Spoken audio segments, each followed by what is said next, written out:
Ëmbëlsirë me kadaif, një recetë të cilën e përgatitëm unë me Eva, nuk e kemi parë në ndonjë vend, edhe po ua tregojmë se sa e mirë që doli. Tani si e përgatitim? Në fillim prem kadaifin, edhe do skuqim një çik gjalpë, një 40 gram gjalpë ishin, edhe pastaj janë një 200 gram kadaif, të cilin e prem në copa, si të shikoni, edhe do ta skuqim. Pasi të skuqet kadaifi, do shtrojmë këto biskotat në fund të tepsis. Këto biskota mund t'i gjeni në çdo supermarket që mund të shkoni, edhe mund ta bëni këtë ëmbëlsirë edhe me biskota të tjera, s'ka problem fare. Neve përdorim çokoladë të bardhë, mund të përdorni edhe të zezë ose me qumësht, nuk ka problem.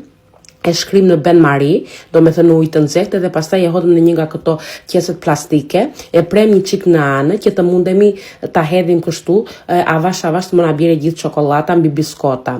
Pastaj ja shkrim këtë kremin, po ky është krem biskote, të cilin e shkrim edhe këtë në ujë të nxehtë, shkrihet me një herë, edhe në videon e dytë do të tregoj se si e shtruam të gjithë ëmbëlsirën.